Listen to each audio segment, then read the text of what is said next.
알아두면 유익한 지식백과. 파킨슨병. 도파민 신경세포의 소실로 인해 발생하는 신경계의 만성 진행성 퇴행성 질환.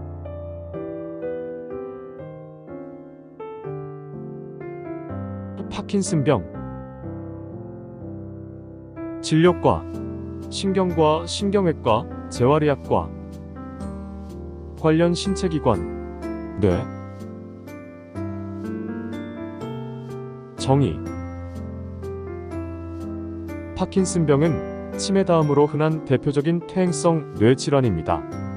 우리 뇌 속에는 여러 가지 신경 전달 물질이 있는데 그 중에서 운동에 꼭 필요한 도파민이라는 신경 전달 물질이 있습니다. 파킨슨병은 중뇌에 위치한 흑질이라는 뇌의 특정 부위에서 이러한 도파민을 분비하는 신경세포가 원인 모르게 서서히 소실되어 가는 질환으로 파킨슨 환자들에게서는 서동증, 운동 느림, 안정시 떨림, 근육 강직, 자세 불안정 등의 증상이 발생합니다. 파킨슨병은 주로 노년층에서 발생하는 질환으로 연령이 증가할수록 이 병에 걸릴 위험은 점점 커지게 됩니다. 발생 빈도는 인구 1000명당 1명 내지 2명 정도로 알려져 있으며 60세 이상의 노령층에서는 약 1%, 65세 이상에서는 약 2% 정도가 파킨슨병을 앓고 있습니다. 원인: 흑질 도파민 신경세포의 소실이 어떤 원인에 의하여 일어나는가에 대해서는 아직까지 확실하게 밝혀지지 않았습니다.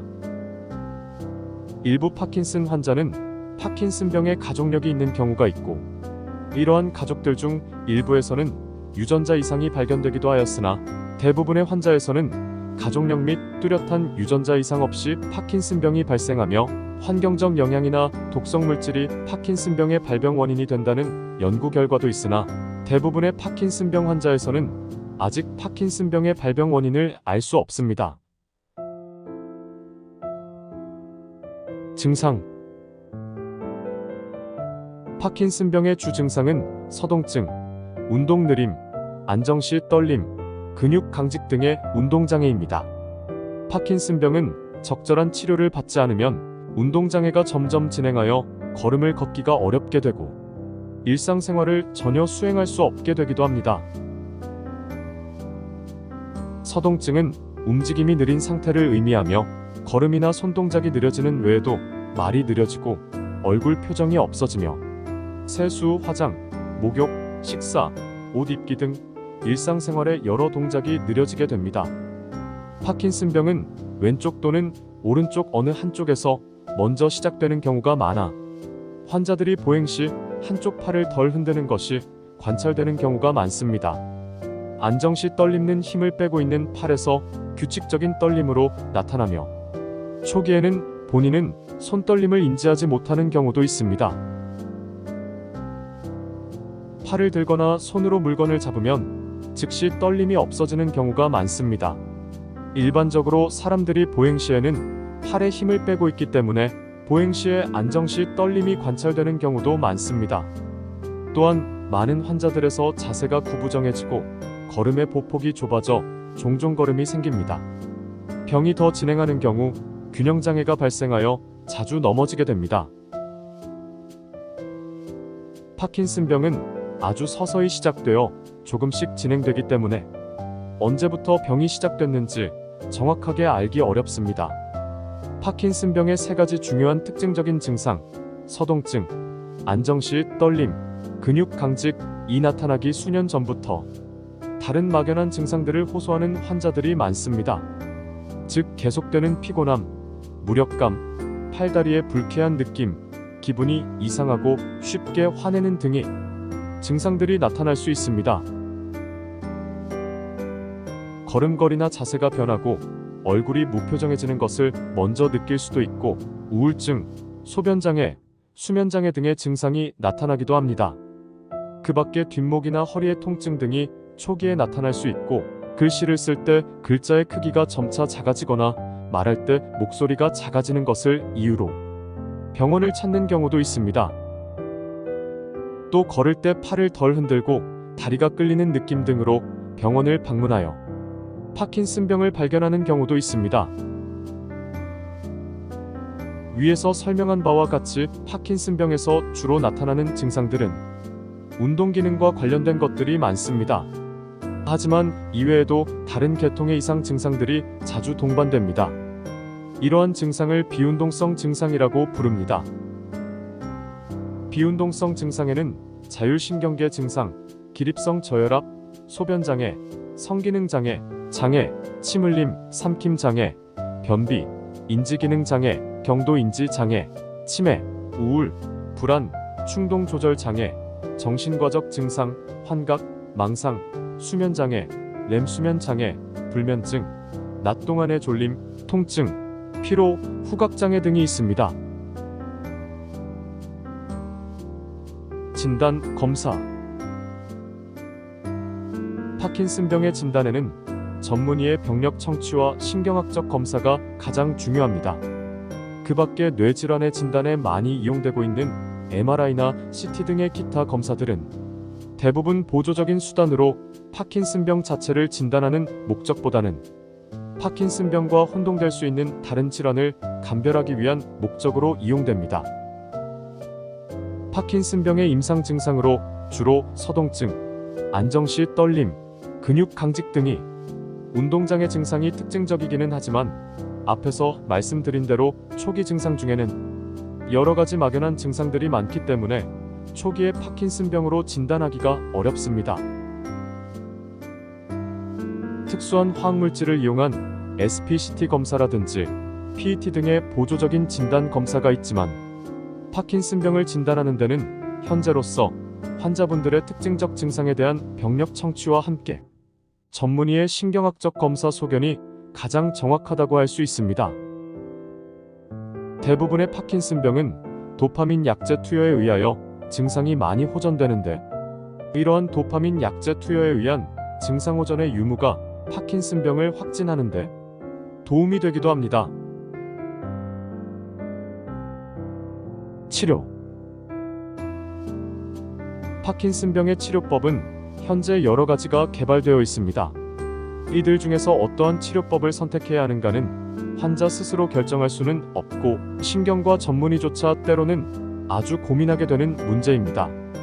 어느 누구에게나 맞는 가장 좋은 치료라는 것은 없고 환자마다 가장 적절한 치료법을 찾아서 이를 꾸준히 시행하는 것이 가장 좋은 치료가 됩니다. 일단 파킨슨병으로 진단을 받게 되면 먼저 약물 치료를 시작하는 것이 보통입니다. 파킨슨병 치료의 목표는 일상생활을 무리 없이 영위할 수 있도록 하는 것입니다. 따라서 파킨슨병 약물 치료의 원칙은 이러한 목표를 달성할 수 있는 최소 용량의 약물을 사용하는 것입니다. 증상을 완전히 없애기 위해서 처음부터 많은 약물을 복용하게 되면 약으로 인한 부작용이 빨리 나타날 수 있기 때문에 조심하여야 합니다. 파킨슨병에 걸리게 되면 몇 달 혹은 1-2년 정도의 약물 투여로 치료가 끝나는 것이 아니고 계속적으로 약물을 복용하여야 합니다.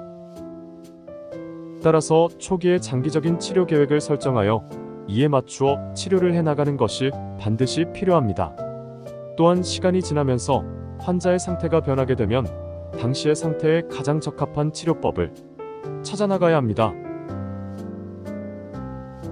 파킨슨 치료 약물은 파킨슨병을 완치하거나 파킨슨병의 진행을 중단시키는 것이 아니라 부족한 도파민을 보충해 주어 환자가 일상생활을 잘할 수 있도록 해주는 약물들입니다.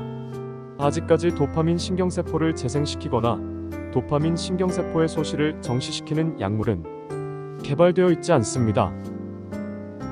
현재 사용 중인 가장 대표적인 파킨슨 약물은 도파민의 전구물질인 레보도파입니다.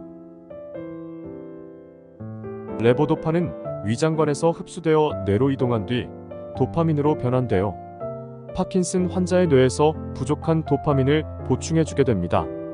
레보도파 외에도 도파민과 유사한 물질인 도파민 작용제, 도파민이 체내에서 오랫동안 남아있게 해주는 물질인 도파민 분해 효소 억제제 등을 사용합니다. 파킨슨병의 다양한 증상들, 특히 비운동성 증상 중에는 도파민성 약물로는 잘 호전되지 않는 증상들도 있습니다. 치매가 동반되는 경우에는 치매약을 사용해야 하고 우울증이 동반되는 경우에는 우울증 약을 사용하는 등 증상에 따라 증상을 완화하는 약물 치료를 해야 합니다. 약물 치료는 대부분의 파킨슨병 환자에서 매우 효과가 좋아서 일상생활에 큰 문제가 없을 정도로 증상이 호전됩니다. 그러나 레보도파 치료 시작 후 3년에서 5년 정도가 지나면 이상운동증이나 운동요동 현상 등의 부작용이 발생하기 시작하고 어떤 환자들은 수년이 더 지나면 약물 조절만으로는 일상생활이 어려운 단계에 접어들기도 합니다. 이 단계에 있는 환자들에게는 수술적 치료를 고려하게 됩니다.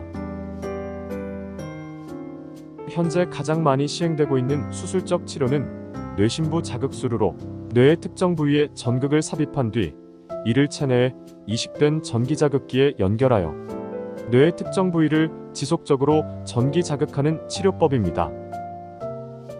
수술이 파킨슨병을 완치하는 것은 아니며 수술은 환자의 증상을 호전시키고 파킨슨 약의 효과가 더 잘 나도록 해줍니다.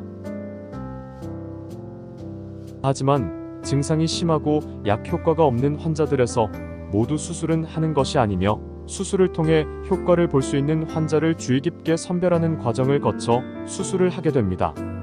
그렇게 하지 않으면 비용과 시간, 노력을 들여 수술을 하고 나서도 아무런 효과를 보지 못할 수도 있을 뿐 아니라 오히려 수술 전보다 증상이 더 악화되기도 합니다. 파킨슨병의 재활치료는 직접적인 중추신경계의 병변 자체를 교정할 수는 없으나 환자의 기능을 돕거나 유지하고 삶의 질을 증진시키는 데 도움이 됩니다. 일반적으로 관절 운동 범위, 지구력, 균형 유지, 보행 능력, 일상생활 동작의 수행, 서동증이나 근육 강직 등 운동 기능의 장애에 대해서는 개선 효과가 있는 것으로 알려져 있으며 연화장애나 언어장애에 대한 집중적인 재활치료도 어느 정도의 효과가 있습니다. 그러나 치료 중에는 효과를 보이다가 치료를 중단하면 다시 악화되는 경우가 대부분이므로 지속적인 재활치료가 중요합니다. 경과 합병증. 대부분의 파킨슨병 환자는 서서히 병의 증상이 나타납니다. 증상이 더 이상 악화되지 않고 초기의 상태를 계속 유지하는 경우도 일부 있지만 파킨슨병 자체가 완전히 없어지는 경우는 없습니다. 파킨슨병의 증상이 악화되는 속도는 사람마다 차이가 있지만 대개 매우 느리게 진행하므로 대부분의 환자들은 적절한 치료를 받으며 오랜 기간 동안 큰 불편함 없이 일반적인 사회활동을 할 수가 있습니다. 파킨슨병이 아주 심해져도 파킨슨병 자체로 사망하지는 않고 파킨슨병의 증상으로 인한 내과적인 합병증, 폐렴, 욕창, 요로 감염 등이 발생하여 사망합니다. 약물 치료에도 불구하고 도파민 신경세포의 변성은 서서히 진행하므로 처음에 시작하였던 약물 치료가 어느 시점에서는 효과가 떨어져 새로운 문제들이 나타나게 되는데 이러한 경우 약물의 용량을 변화시키거나 약물의 종류를 바꾸어 문제를 해결하게 됩니다. 즉 파킨슨병의 치료는 한 번 처방으로 끝나는 것이 아니라 환자의 상태에 따라서 수시로 바꾸어야 합니다. 따라서 정기적으로 신경과 전문의를 방문하여 현재의 상태를 상담하고 가장 적절한 치료 방법을 환자와 의사가 같이 찾아나가는 것이 이 병을 극복하는 최선의 방법인 것입니다. 파킨슨병에서의 사망률에 대해서는 아직까지도 정확한 연구가 없으나 대개의 파킨슨병 환자에서 기대 수명은 파킨슨병이 없는 사람들과 큰 차이가 없거나 약간 짧은 것으로 알려져 있습니다. 식이요법 생활 가이드. 파킨슨병 초기부터 지속적인 운동을 하는 것이 매우 중요합니다. 운동을 꾸준히 하는 환자들이 장기적으로도 좋은 경과를 보이는 것으로 알려져 있습니다. 운동은 스스로 하는 운동도 좋고 혼자서 운동이 어려운 경우 재활치료 등을 통해 운동을 해도 좋습니다. 음식 중에서는 파킨슨병에서 피해야 하는 음식이나 파킨슨병에 특별히 좋은 음식은 없습니다. 균형 잡힌 식단으로 일반적으로 추천되는 식생활을 하시면 됩니다. 고단백 식이를 하면 레보도파 약물 흡수가 방해되어 약효가 잘 나지 않는 경우가 있는데, 이런 환자들은 고단백 식이를 피하거나 약 복용을 식전에 해야 합니다. 일반적으로 흔히 처방되어 사용되는 약물 중에 파킨슨 환자에 해로울 수 있는 약물들도 있습니다. 따라서 신경과 외의 다른 과에서 약을 처방받는 경우 파킨슨 약을 복용 중임을 밝혀야 하고, 다른 과 약 내용을 파킨슨 병을 치료하는 의사에게도 알려야 합니다. 중기 이후 단계의 파킨슨병 환자는 넘어지기 쉬우므로 집 안이나 침실, 화장실 등 좁은 공간에서 종종 걸음을 걷다가 넘어지지 않도록 조심해야 하며, 걸려 넘어지기 쉬운 물건들이나 넘어지면서 부딪혀 다칠 수 있는 가구 등은 환자가 주로 다니는 길목에서는 치우는 것이 좋습니다. 균형 장애가 있는 환자는 지팡이나 보행기 등의 보조기구를 사용하는 것이 좋습니다. 넘어져 다쳐 골절상 등을 입어 수개월 이상 운동을 못하고 누워있게 되면 그동안 운동 기능이 더 떨어지므로 넘어져 다치지 않도록 주의를 해야 합니다.